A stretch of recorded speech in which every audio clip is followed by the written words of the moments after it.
জয় জগন্নাথ রাম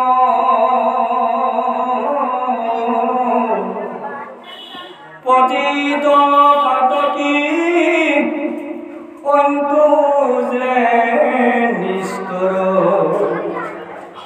অশ্রুমরণে যার নাম অরমে যার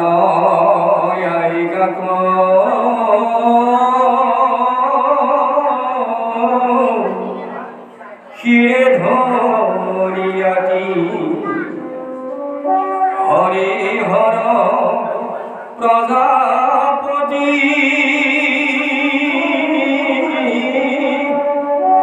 হেনয় ঈশ্বর কৃষ্ণ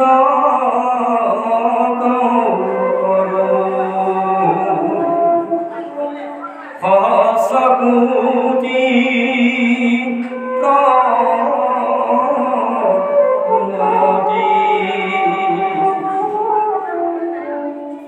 নমো ভগবত হততে করন্ত সিধু ভকত দয়া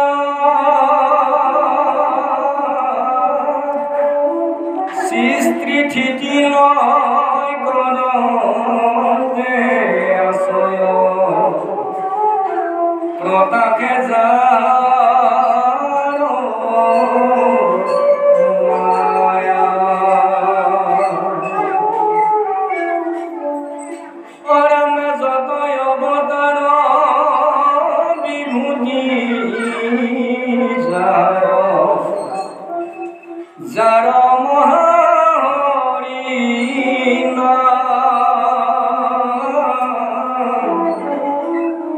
হেনয় ঈশ্বর কৃষ্ণ করু সকুটি প্রণাম কৃষ্ণ জয় জগন্নাথ। সৰু বৰ গাহে ধৰি আছে গজেন্দ্ৰ পিয়া পায়া পাছে হয় আকাশে গৰুৰ স্কন্দে ধৰি হৰি দেখি সুবনৰ পদ্ম ধৰি বোলে দুখে নাদ কৰি নমো ভগয়ন্ত গুৰু দাস কৰি ৰাম নমো ভগয়ন্ত গুৰু দাস কৰি জয় জয়তে আজি মৰিগাঁও টেঙাগুৰি হৰি মন্দিৰত মহাভাগৱত অনুষ্ঠানত সমবেত হোৱা সাধু গুৰু বৈষ্ণৱ ভকত ভকতনী যুৱক যুৱতী শিশু কিশোৰী সবাৰ পাৱধূলি আমাৰ অধমৰ মাথাত থাক। আজি আমাৰ পৰম ভাগ্য যিসকল সদাশয় লোকে আমাক আমন্ত্ৰণ কৰি আনি আপোনালোকৰ পাৱধূলি লোৱা সুবিধাকণ দিলে সেইসকলক ঈশ্বৰে মংগল কৰক, মনৰ বাঞ্ছা পূৰ্ণ কৰক, আয়ুষত বিঘিনি শূন্য কৰক, ঐশ্বৰ্য বিভূতি প্ৰদান কৰক। আগলৈ এনেধৰণৰ মহান অনুষ্ঠান পাতি আমাৰ দৰে ভকতি দৰিদ্ৰ লোকসকলক ভক্তি তত্ত্বৰ জ্যোতি জ্ঞান দিয়ক বুলি মই ভগৱানৰ ওচৰত প্ৰাৰ্থনা কৰোঁ। আৰু লগতে আজি ৰাইজে বা গুৰুসকলে বাছি উলিয়াই দিছে ভাগৱতৰ ষষ্ঠ খণ্ড অজামিল উপাখ্যান। এই অজামিল উপাখ্যানৰ দুই আশী আমি ভাঙনি কৰি যাম আপোনাসকলৰ মাজত। জানিবা অজানিতে যদি আমাৰ ধৰ্মৰ কিবা আগপিছ হয় আটাইকণ আপোনাসকলে শুধৰাই লৈ আমাৰ অধমকো দুটি ভাল জ্ঞান দিব বুলি সবাৰ চৰণতে মোৰ প্ৰণিপাত থাকিল। আজি অজামিল উপাখ্যানৰ প্ৰথমতে আমাক দেখুৱাইছে জয় জয় জয় জগত জনক জয় জগন্নাথ ৰাম পতিত পাতকী অন্তৰ্যু নিস্তৰৈ স্মৰণে যাহাৰ নাম। সেই লোকসকল অন্তৰ্য পাতকী মানে কি জানে? জীৱনত যিজনৰ 14 পুৰুষৰ পৰা হৰিনাম হৰি কীৰ্তন কি বস্তু বুজি নাপায়, হয়নে? সেইসকলৰ মাজত খাদ্য সমস্যাৰ বিচাৰ নাই। আৰু কেনেধৰণে এইখন পৃথিৱীত চলন ফুৰণ ৰীতি নীতি বজাই ৰাখিলে শান্তি আৰু সুখ পাম তাকো নাজানে, সেইজনক কৈছে অন্তৰ্য। সেইসকলেও যদি এই মহান ভাগৱতৰ কথা কাণ দি শুনে, সেইসকলেও হেনো পাপকণ নিষ্ঠাৰ পায় আৰু ঐশ্বৰ্য বিভূতি প্ৰদান পায়, শান্তি লাভ কৰি সেইসকলেও আত্মাক গতি দিব পাৰে। এইটো কিমান ধুনীয়া বা ডাঙৰ কথা আমাক বুজাই দিলে। 1 2 নম্বৰতে আমাক বুজাইছে ইয়াত ওলাব এতিয়া অজামিল নামৰ এজন ব্ৰাহ্মণ আছিল, অন্তৰ্য পাতকী, যিজন অজামিলে এগৰাকী কন্যা বিয়া কৰি লৈ গৈ ঘৰত থৈ পিতৃ মাতৃৰ আদেশত সেইগৰাকী কন্যাৰ লগত বিয়া পতাৰ কাৰণে পাহাৰ পাখণ্ডত যায় ফল মূল সৰিষে লৈ আহি বিয়া পাতিব লাগে। আৰু বাটত এগৰাকী বেইচাক লগ পায়, বেইচাৰ লগতে তেওঁ মন মুহি বেইচাৰ লগতে বসতি কৰি বেইচাৰ গৰ্ভত তেওঁ ঔৰসে 10টা সন্তান তুলিলে। আৰু তুলি তেওঁ এৰিলেক পিতা মাতা ত্যাগিল নিজ ভাৰ্যা বেইচাৰ সংগে বসতি কৰিলা। তেওঁ যে এগৰাকী কন্যা বিয়া কৰি থৈ গৈছে তাকো এৰি পেলালে, পাহৰি পিতৃ মাতৃ আছে তাকো পাহৰি এই বেইচাগৰাকীৰ লগত বসতি কৰি 10টা পুত্ৰৰ নিচেই সৰু ল'ৰাটোৰ নামে হ'ল নাৰায়ণ। যেতিয়া অনেক পাপৰ ফলত তেওঁৰ মানে সুগতি নোহোৱা হৈ গ'ল, জৰা ৰোগে পালে আহি, সেই সময়ত খাওঁতে শুওঁতে উঠোঁতে বহোঁতে কেৱল তেওঁ সৰু ল'ৰাটোকে মাতে, অ' বোপা নাৰায়ণ মোক ৰক্ষা কৰ, অ' বোপা নাৰায়ণ ৰক্ষা কৰ, নোহোৱা পাপ কিছুমান কৰি আজি মই শান্তি নোপোৱা হ'লোঁ, হয়নে? এই খাওঁতে শুওঁতে যে নাৰায়ণ নাৰায়ণ কৰি থকা অভ্যাসটোতে যেতিয়া যমদূতে, মই ফালি কমগৈ, যমদূতে আহি বান্ধি ল'লে, কালফুৰা খফুৰা বেং কামোৰা 3টা যমদূতে বান্ধি লৈ যেতিয়া তাক লোহাৰ ডাঙেৰে টাঙন দিলে, লগে লগে সি সেই আগৰ অভ্যাসটোতে পুতেকক মাতিছে, অ' বোপা নাৰায়ণ মোক ৰক্ষা কৰ, অ' বোপা নাৰায়ণ মোক ৰক্ষা কৰ। লগে লগে বৈকুণ্ঠত বিষ্ণু বহি থকা আসনখন দপ দপ দাপ দাপ কৰি লৰি উঠিল। লগে লগে বিষ্ণুৱে মধ্যফালে চালে, কি হ'ল? নাৰায়ণ নাৰায়ণ বুলি মহাপাপী অজামিলে ডাক দিয়াৰ লগে লগেই মোৰ আজি আসনখন লৰি গ'ল। লগে লগে 4জন বিষ্ণুদূতক ক'লে, যোৱা তোমালোকে উদ্ধাৰ কৰাগৈ। আৰু লগে লগে বিষ্ণুদূতে কেনেকৈ উদ্ধাৰ কৰিল এইকণ কথা হ'ব, ওলাব। ইয়াকে আপোনাসকলৰ মাজত আমাক দেখুৱাইছে অন্তৰ্য পাতকীও এবাৰ নাৰায়ণৰ নাম লৈ তেওঁ আত্মাক গতি দিব পাৰিলে। তেনেহ'লে আমি নোৱাৰা কোনো প্ৰশ্ন নাই, আমিও পাৰিম। ভগৱন্তৰ নাম ল'লে জানিবা অজানিতেও যদি আমাৰ কিবা অন্তৰত বা দেহত পাপ আছে, ভুল আছে, দুখ আছে, অপৰাধ আছে, সকলো আমি মানে নাইকিয়া কৰি আমি আত্মাক গতি দিব পাৰিম। 1 2 নম্বৰত আমাক দেখুৱালে এইখনে হ'ল মহাভাগৱত, হয়নে? এই ভাগৱতকে 7 দিন শুনি ৰজা পৰীক্ষিতে দুখ ভুল অপৰাধ পাপ আটাইকণ নাশ কৰি দেখ বৈকুণ্ঠলৈ আত্মাই গতি লাভ কৰিব পাৰিলে। গতিকে যদি পৰীক্ষিতো মানুহ, আমিও সকলোৱে মানুহ। পৰীক্ষিতে গতি দিব পাৰিলে আমি নোৱাৰা কোনো অৰ্থ নাই। পৰীক্ষিতে শুনাৰ নিচিনা আপোনাৰ সকলে শুনি যাওক, পৰীক্ষিতে মনাৰ নিচিনা মানি যাওক, পৰীক্ষিতে পালন কৰাৰ নিচিনা কৰি যাওক, তেনেহ'লে নিশ্চয় আমিও এদিন আত্মাক গতি দিব পাৰিম বুলি ভাগৱতে আমাক সিদ্ধান্ত দি আছে। গোবিন্দ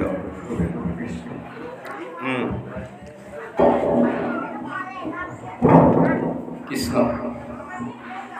হয় রাম পরম পাতকী দৃশ্যয় জামিল মলি নয়ন বুদ্ধি নারায়ণ বুলি পুত্র ডাকন্তে শিৱ ভৈলাম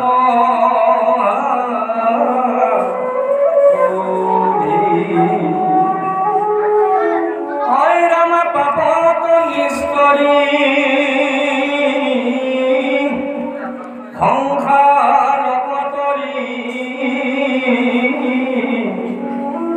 পাইলা বৈকুণ্ঠ স্থান কৃষ্ণর কিঙ্করে রসিলা শঙ্করে অজামিল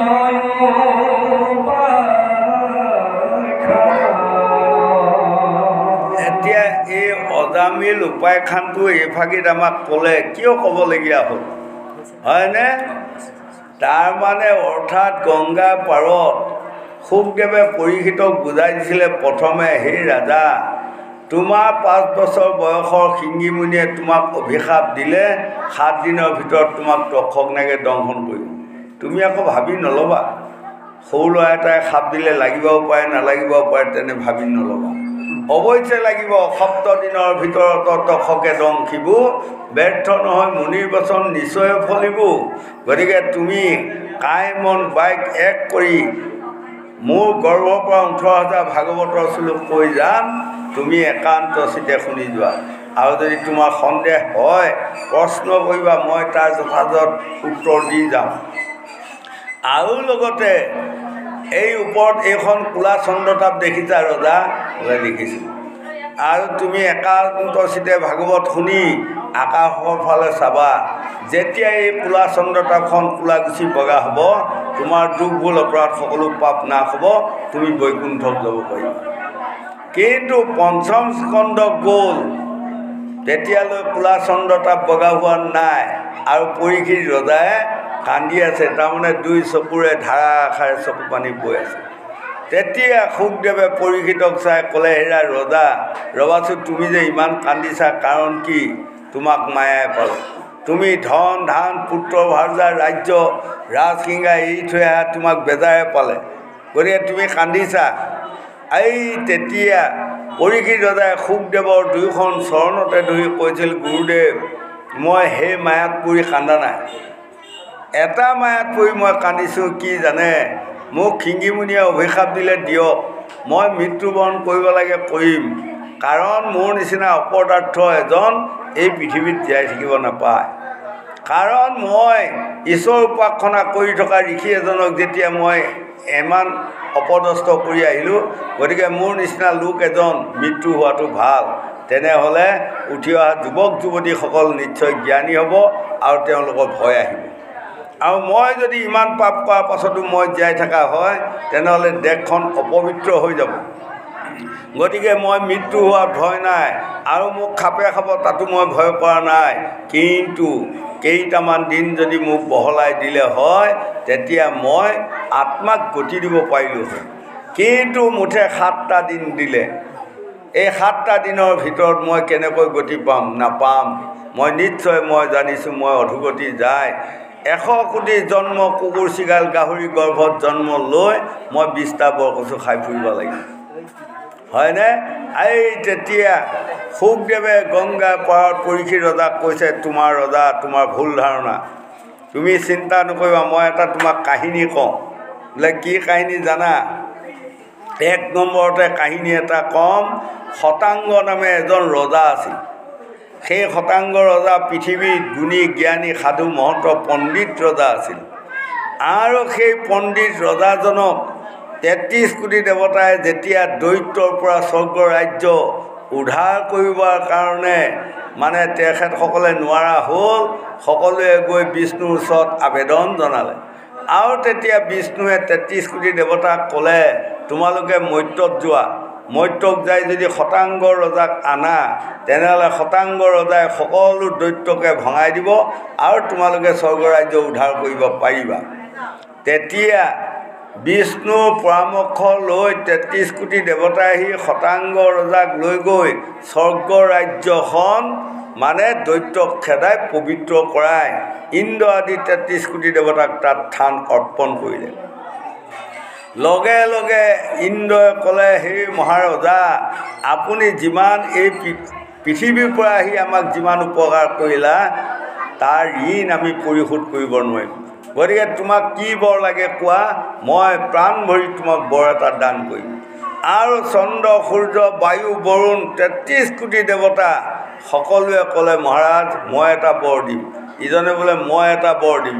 দেখিছা, মৰ্ত্যৰ পৰা যায় এজন ৰজাই আজি স্বৰ্গত ইমান সুনাম অৰ্জন কৰিলে, আজি ৩৩ কোটি দেৱতাই তেওঁক বৰ দিব বিচাৰি আছে।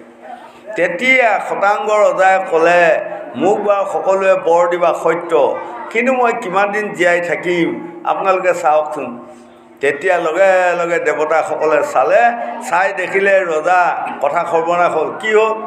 মাত্ৰ 2 দণ্ড পৰহে আপোনাৰ বাকী আছে, আপোনাৰ আয়ুস শেষ, আপোনাৰ মৃত্যু আহিব। তেতিয়া শতাংগ ৰজাই ক'লে, তেনেহ'লে বৰৰ প্ৰয়োজন নাই, মোক আপোনালোকে নিমিষৰ ভিতৰত মৰ্ত্যত পেলাই দিয়ক।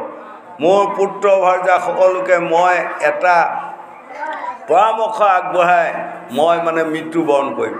লগে লগে ইন্দ্ৰ পুষ্পক ৰথখনত আনি নিমিষ পৰতে তেওঁ ৰাজ্যত পুচাই দিলে।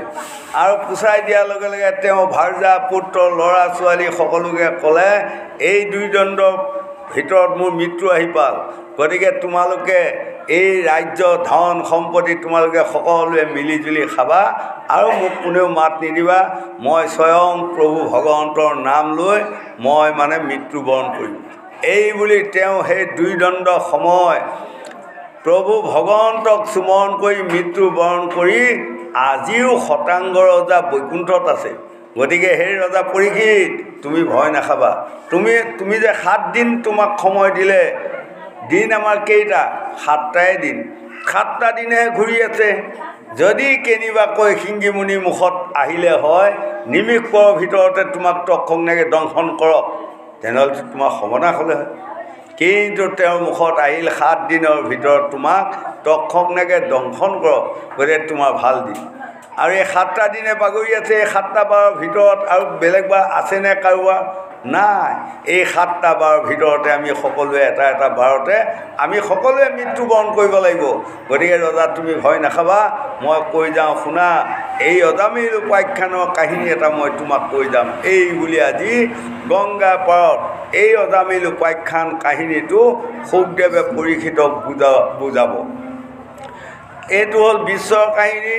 এতিয়া যদি আমি দেহমাৰ্গত চাওঁ, তেনেহ'লে আমি সকলোৱে একোটি একোটি আজি ৰাজা পৰীক্ষিত, শিশুৰীৰ পৰা বৃদ্ধ বৃদ্ধালৈ আমাকে আজি এই অজামিল উপাখ্যানটো আমি শুনি লৈ কেনেকুৱা এজন মহাপাতকীয়েও ভগৱন্তৰ নাম লৈ আত্মাক গতি দিব পাৰিলে আমিও নিশ্চয় গতি দিব পাৰিম। এই কথাখনকে আমাক আজি বুজাই যাব গোবিন্দ কৃষ্ণ। নৰক বৰ্ণনা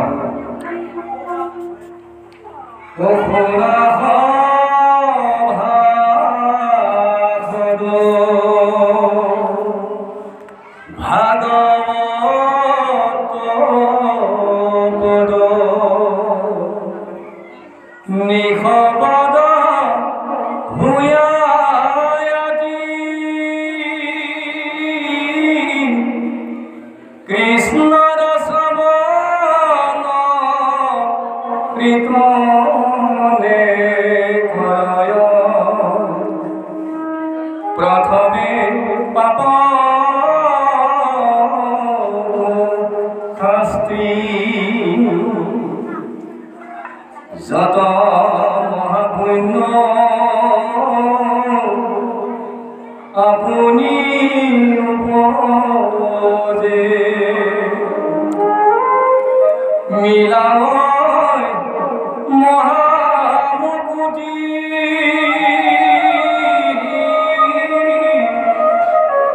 একে দয়াতি কাইজ সাধে ভিন্ন হেনকে হৰি ভক্তি শুনিবে বসন্ত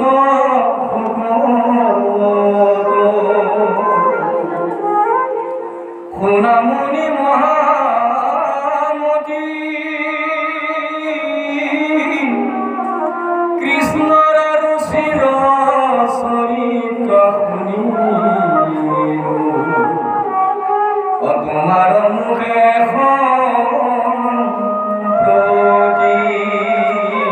এতিয়া আগৰ ফাঁকিকেইটাত আমাক বৰ ধুনীয়াকৈ এটা কথা কৈ গ'ল, সেই লোকসকল মহাপাপ মহাপুণ্য।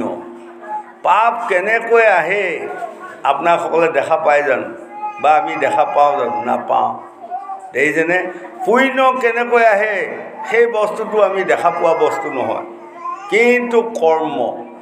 আমাৰ উঠি অহা যুৱক যুৱতী প্ৰজন্মসকল আজি ভাগৱতৰ পৰা এইকণ কথা আপোনাসকলে বুজি লৈ কৰ্মটো ৰাইট ৰাখিবা যত্ন কৰক।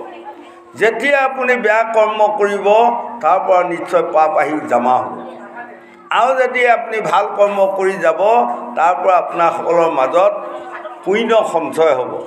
এতিয়া তাৰে এটা মন কৰকচোন, আমাৰ কলিৰ লোকসকলৰ কাৰোবাৰ আয়ু বেছি কাৰোবাৰ আয়ু কম জানো বাৰু? গোসাঁনীসকল নহয়, সকলোৰে আয়ু সমান 100 বছৰ আয়ু, কিন্তু তাতে কিছুমান লোকসকলে 30 বছৰ 35 বছৰ 40 বছৰ হয়নে 45-42তো ধুমাধুম গৈ আছে, কোনোবাই আকৌ 100 বছৰ যোৱাই নাই। কাৰণটো কি? যিমান আপুনি ভাল কাম কৰিব তিমান পুণ্য সঞ্চয় হ'ব, আয়ু জমা হ'ব। আৰু যিমান আপুনি বেয়া কাম কৰিব, বেয়া খাদ্য খাব, তেতিয়া আপোনাৰ পুণ্য নাশ হ'ব, আয়ু কমি যাব, অকালতে মৃত্যু হ'ব লাগিব। হয়, গতিকে আমাক কৈছে চলন ফুৰণ ৰীতি নীতি যিয়ে বজাই ৰাখিব তাৰ আয়ু বাঢ়ি যাব, আৰু যিয়ে চলন ফুৰণ ৰীতি নীতি খাদ্য সমস্যা বজাই ৰাখিব নাজানে তেওঁৰ আয়ুটো কমি আহিব। গতিকে কাৰো আয়ু কমোৱাগৰাকী কোনো নহয়, কাৰো আয়ু বঢ়োৱাগৰাকীও কোনো নহয়, নিজে নিজে আয়ু কমোৱাগৰাকী নিজে নিজে, আৰু আয়ু বঢ়াই নিয়াগৰাকী বা কমোৱাগৰাকী সকলো নিজে নিজে। এজন মানুহ, আমাৰ খাদ্য সমস্যা সত ৰজ তম 3টা গুণৰ খাদ্য আছে। এজন লোকে সদায় সৎগুণৰ আহাৰ খায়, তেওঁৰ আয়ুটো বাঢ়ি থাকিব। এজন মানুহে সদায় তমগুণী আহাৰ খায়। তমগুণী আহাৰটো কোনটো? মদ মাংস এইবোৰ তমগুণী আহাৰ। যিজনে এই তমগুণী আহাৰটো খাই থাকে তেওঁৰ আয়ুটো কমে। তাৰ এটা প্ৰমাণ আজি মই আপোনাসকলৰ মাজত আগবঢ়াই দিছোঁ। আমাৰ ল'ৰা ছোৱালী যুৱক যুৱতীসকলে এই কথাটো বাৰু মন কৰিবচোন। হয়, এদিন আপুনি ঘিউ ভাত ক্ৰীম ভাত ধুনীয়া দালি চব্জি ভাত খাওক, সেইদিনা ৰাতিটো কিমান শান্তিত থাকিব পাৰে। আৰু এদিন খুব মতে মাংস টাংস দি মদ মাংস কিছুমান খাই দিয়ক, হয়তো দেখিব ৰাতি পেটটো হানা খোচা কৰি আছে, ক'ৰবাত শৌচ কৰা ধৰি আছে, ক'ৰবাত পেটৰ আজাৰ কৰি আছে, হয়নে? প্ৰমাণ তাতে। তমগুণী আহাৰে সেই দেহাটো ক্ষতি কৰে। হয়, এজন মানুহ যেতিয়া ৰাতি কিবা এটা অশান্তিত টোপনি ক্ষতি হ'ল আয়ু কমিব তাৰ, হয়নে? আৰু এজন মানুহ যেতিয়া শান্তিৰে টোপনি যাব তেওঁৰ আয়ু বাঢ়িব। গতিকে সেই লোকসকল আমাক আজি এই অজামিল উপাখ্যানটোত পাপৰ পৰা কেনেকৈ আমি নিস্তাৰ পাম এইকণ কথা আমাক কৈ যাব। সেইকাৰণে গংগা পাৰত পৰীক্ষিত ৰজাই শুকদেৱক প্ৰশ্ন কৰিছে, গুৰুদেৱ কি কৰ্ম কৰিলে মানুহৰ পাপ হয়, কি কৰ্ম কৰিলে পুণ্য হয়, এইকণ কথা মোক বুজাই দিয়ক। আৰু মোক বুজাই দিয়াৰ লগে লগে এইকণ কথা পৃথিৱীত পৰি ৰ'ব। কলিত কোনোবা লোকসকলে ইয়াক সাৱটি ল'লে ইয়াৰ পৰা উপকৃত হ'ব পাৰিব। তেতিয়া শুকদেৱে গংগা পাৰত আজি পৰীক্ষিতক বুজাইছে, হেৰা ৰজা, যেনেকৈ বাটৰ ৰাস্তাত কোনোবাই এটা গছপুলি ৰুলে, আৰু যেতিয়া গছপুলিটোৱে ছাঁ দিব পৰা হ'ল, লোকসকল যেতিয়া তাত ছাঁ লৈ শান্তি পাব, এই ৰোৱা মানুহজনৰ আয়ু বাঢ়িব, পুণ্য সঞ্চয় হ'ব। আকৌ কোনোবা এজনে আহি আকৌ সেই গছডালৰ ডালত উঠি ডাল কাটি আছে, তেনেহ'লে তেওঁৰ পুণ্য নাশ হয়, আয়ু নাশ হয়। গতিকে কৰ্ম এয়া হয়। গতিকে আমাৰ জানিও কেতিয়াবা পাপ হয়, অজানিতেও কেতিয়াবা পাপ হয়। কি কি কৰ্ম কৰিলে পাপ হয় আজি অজামিল উপাখ্যানটোত ওলাই যাব। সেইবোৰ কৰ্ম আমাৰ উঠি অহা যুৱক যুৱতী প্ৰজন্মসকল আমি সেনে বেয়া কৰ্মবোৰ বিসৰ্জন দিব লাগিব। কি কি কৰ্ম কৰিলে এখন পৃথিৱীত শান্তি পাম, আনন্দ পাম, ৰহস্য পাম, হয়নে, আৰু আত্মাকো গতি দিব পাৰিম, এইবোৰ কৰ্ম আমি তাক অগ্ৰাধিকাৰ দিব পাৰিব লাগিব। ভাগৱতে আমাক বুজাই আছে। গোবিন্দ কৃষ্ণ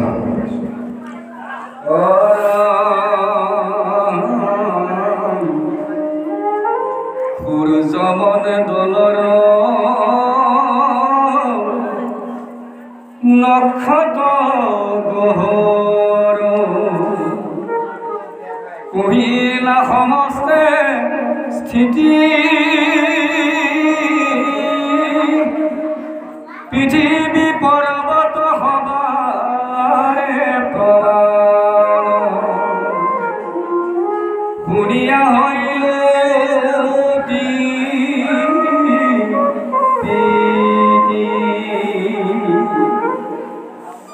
ৰামায়াবে মুনিবৰ কহি দুষ্টৰ নৰকৰ জানে কেনে স্থিতি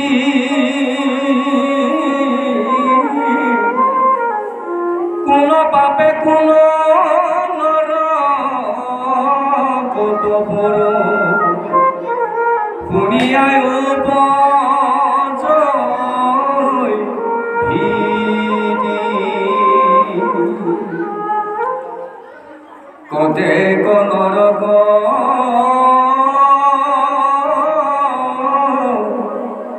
কাৰ কিবা নাম অকৰি হবে বিদিত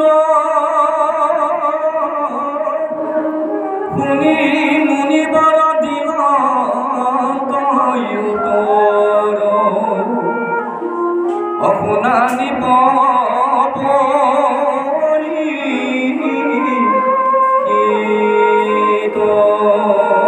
এতিয়া আজি শুকদেৱে পৰীক্ষিত কৈছে, ৰজা যিসকলে ভাল কাম কৰিব স্বৰ্গযাত্ৰা কৰিব আৰু যিসকলে বেয়া কাম কৰিব নৰক যাত্ৰা কৰিব।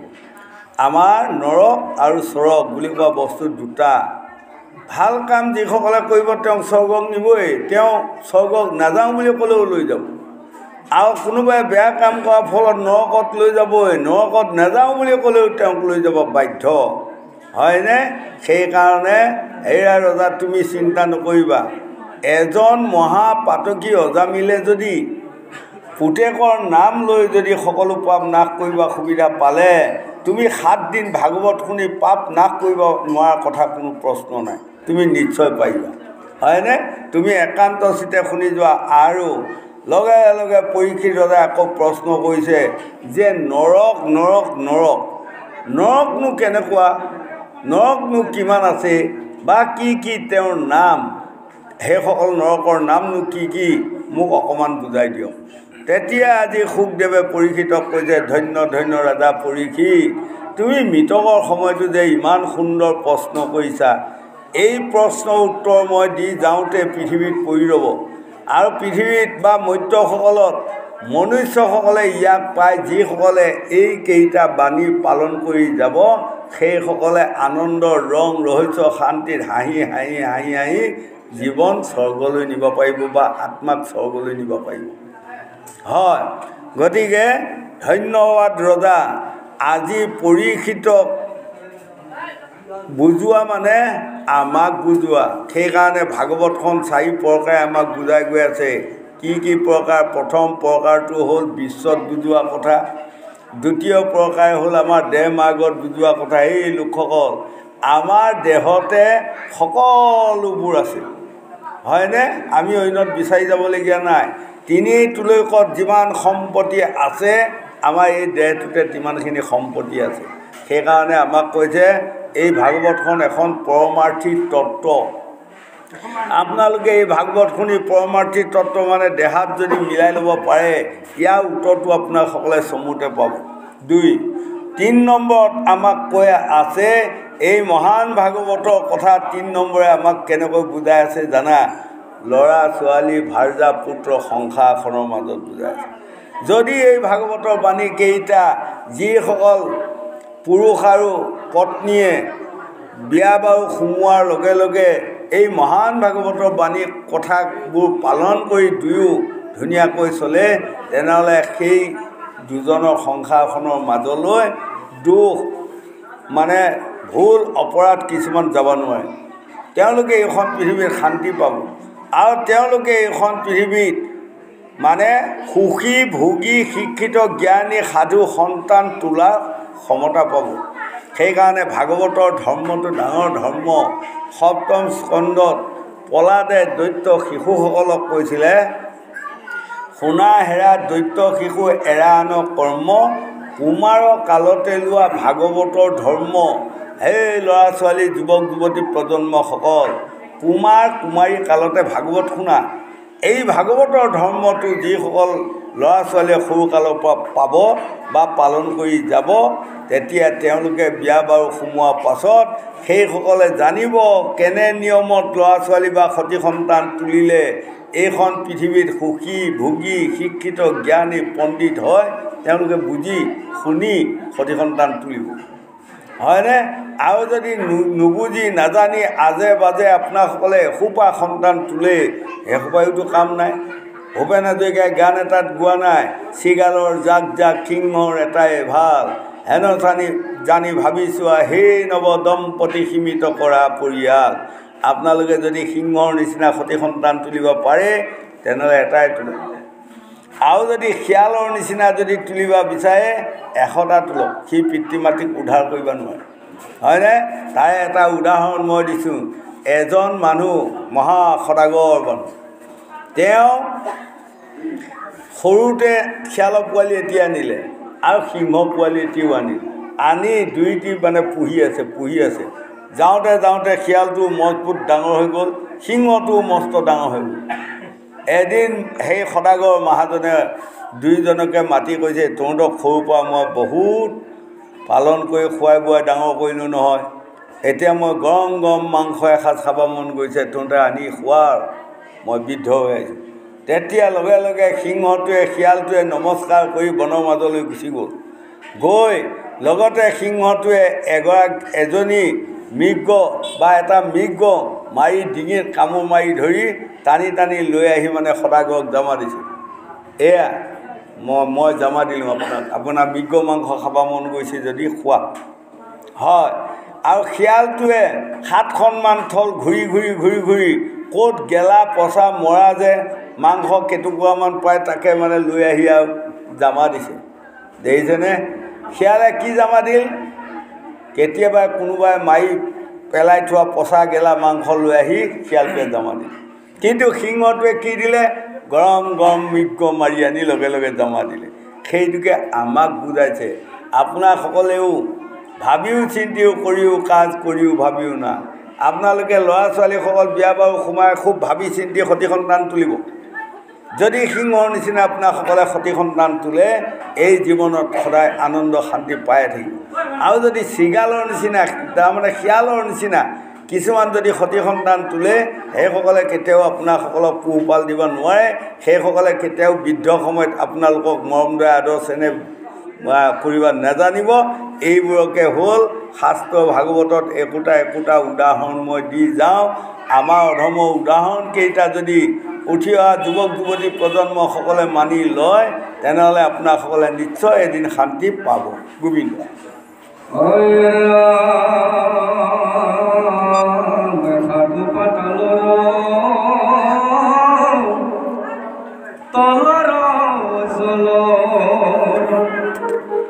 উপরে জমর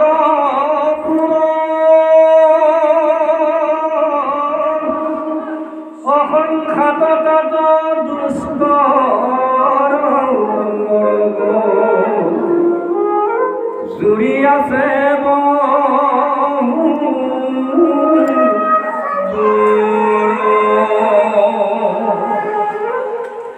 রামে তাতে মুই ক্ষমহা দুষ্কর সৌরাজি লক্ষ্য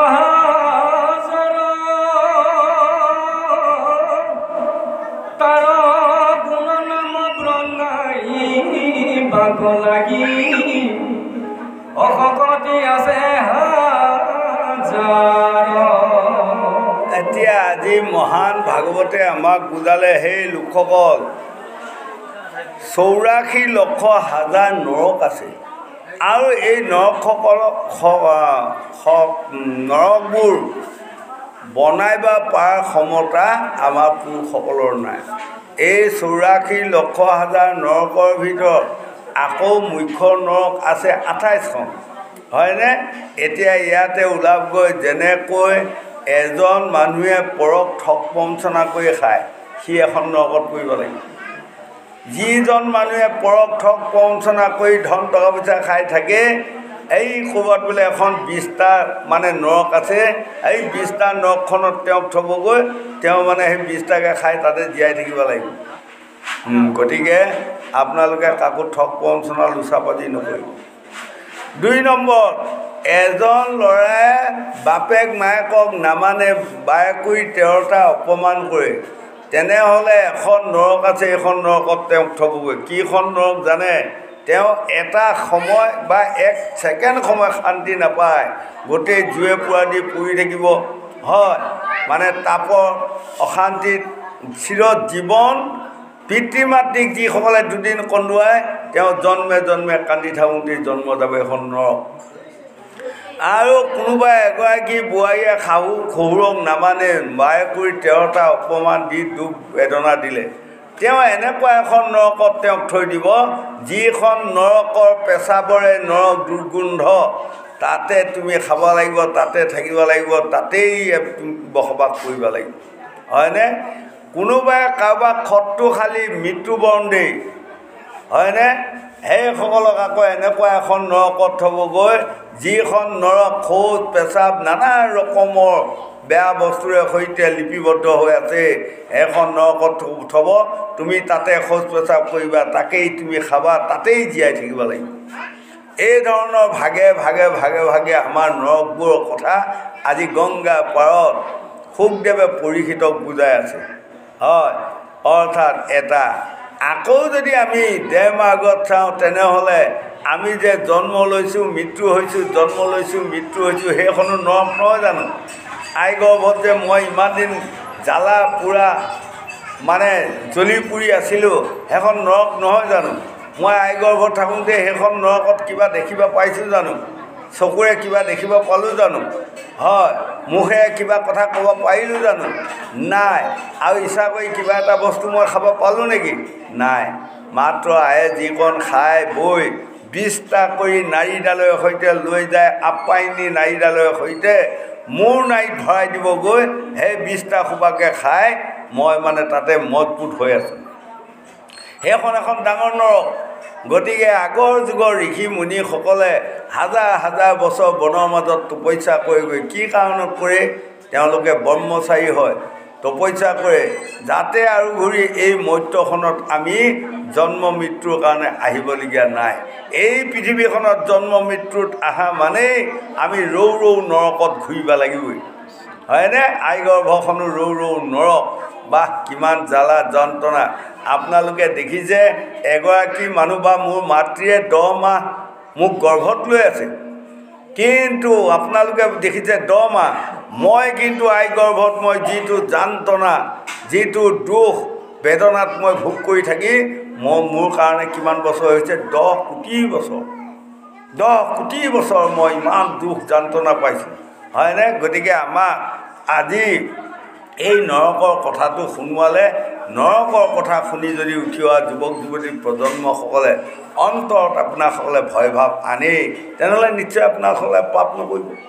যাৰ পাপ নাই সি তাক কেতিয়াও নৰকত ৰাখিব নোৱাৰে, হয়নে? যাৰ পুণ্য সঞ্চয় আছে সেইসকলক সদায় স্বৰ্গলৈ লৈ যাব। গতিকে আমাক ক'লে সেই লোকসকল, বংগদেশৰ চৈতন্যদেৱে লিখিছে, ভাবিও চিন্তিও কৰিও কাজ কৰিও ভাবিও না, চাৰ মধ্যে মাংসেৰ জোল, চাৰ কামিনীৰ কুল, গৌৰাং নিতাই হৰি হৰি বোল। মদ মাংস ত্যাগ দিয়ক, হয়নে? কালি শুকতি পুতাৰ পৰা আহিছোঁ, এঘৰত আহি ডেকা ল'ৰা এটা মৃত্যু হৈছে, সেইখিনিত আহি এইখিনিতে আমি ৰৈ পেলাই সুধিলোঁ ল'ৰাটো কি হৈছিল ইমান অকালতে মৃত্যু কৈছে মদ খাই খাই মৰিলে ধুনীয়া গাভৰু বোৱাৰীজনী অকাল বিধৱা কৰি থৈ তুমি গুচি গ'লা এইজনী এই জীৱনটোত ক'ৰবাত শান্তি পাবনে ক'ৰবাত সুখ পাবনে তুমি পৰৰ ঘৰৰ পৰা এজনী ধুনীয়া সুন্দৰী ছোৱালী বিয়া কৰি আনি তুমি তাক অকালতে বিধৱা কৰি থৈ গুচি গ'লা এইটো কিবা ভাল কাম হ'ল হয়নে গতিকে সেই লোকসকল উঠি অহা যুৱক বান্ধৱ বন্ধুসকল আপোনালোকে মদ পানী এইটো ত্যাগ দিয়ক আগৰ যুগত আমি সৰু সৰু কালত শুনিব পাইছোঁ মদ কেনেকুৱা জানে আমাৰ ট্ৰাইবেল মানুহবোৰে মদ বনায় চাউল দি মদ বনায় ধুনীয়াকৈ বাখৰ দি তাক মদ বনায় সেয়া মদ হেনো খাই থাকিলেও কাৰো শৰীৰটো মানে নষ্ট নকৰে আমি দেখিছোঁ আৰু হয় তেতিয়া আমি কিমান ডাঙৰ ডাঙৰ আমাৰ ওচৰতে ট্ৰাইবেল মানুহ আছে দেখিছোঁ একদম পকা ঠেকেৰা নিচিনা বগা বগা মানুহবোৰ কিমান বুঢ়া লাগি আছে হয় সিহঁতে গধূলি পৰত আহিলে বৰপিতা চাহ খাবি নেকি ককা চাহ খাবি নেকি বুলি যদি আমাৰ পৰিবাৰবিলাকে কয় নহয় মই মদ অকণমান খাইছোঁ এতিয়া আৰু চাহ তাহ নাখাওঁ হয় এবাটি মদ নাখালে তেওঁলোকে শান্তি নহয় সেইটো সঠিক মদ আছিল কিন্তু আজিকালি যিবোৰ মদ ওলাল মই শুনাতে অসমৰ ভিতৰত য'তে ত'তে মই শুনি ফুৰা মতেদি এয়া মদ বোলে খোৱা 2 বছৰ 1.5 বছৰ প্ৰয়োজন নাই 6 মাহৰ পাছৰ পৰা মানে দেহত ৰিয়েকশ্যন কৰি অনেক কিছুমান বিষাক্ত বস্তু দি ইয়াৰ নিচাযুক্ত বনায় গতিকে এই মদ যিমান জেগাতে মই খোৱা ডেকা ল'ৰাবোৰ শুনি ফুৰিছোঁ অকালতে সকলো মৃত্যু হোৱা মই শুনি ফুৰিছোঁ গতিকে এই পিনৰ পৰা মই আমাৰ ডেকা বন্ধুসকলক আজি ভাগৱতৰ জৰিয়তে অনুৰোধ কৰিলোঁ আপোনালোকে মদটো নাখাব এইটো বেয়া বস্তু বুলি ত্যাগ দিয়ক আৰু আপোনালোকে এগৰাকী ধুনীয়া ধুনীয়া সুন্দৰী ছোৱালী নতুনকৈ বিয়া কৰি আনিছে হয়নে আপোনালোকে যদি মদ পানী খাই এই জীৱনটো আপোনালোকে বৰবাদ হয় সেইজনী আৰু বৰবাদ হ'ব গোটেই জীৱনটো গতিকে আপোনাৰ জীৱনটোৰ কথা চিন্তা কৰা আগমুহূৰ্তত আপুনি বিয়া কৰি অনা ছোৱালীজনীৰ কথা চিন্তা কৰাটো অকণমান পৰম কৰ্তব্য গতিকে ভাগৱতৰ জৰিয়তে মই এইকণ কথা আগবঢ়ালোঁ আপোনাসকলে যাতে ইয়াৰ যদি 2-4 কথা আপোনাসকলে মানি লয় নিশ্চয় এইখন পৃথিৱীত আপোনাসকলে সুখ শান্তিৰে বসবাস কৰিব পাৰিব মই এইকাৰণে এইকণ কথা আগবঢ়াই দিলোঁ গোবিন্দ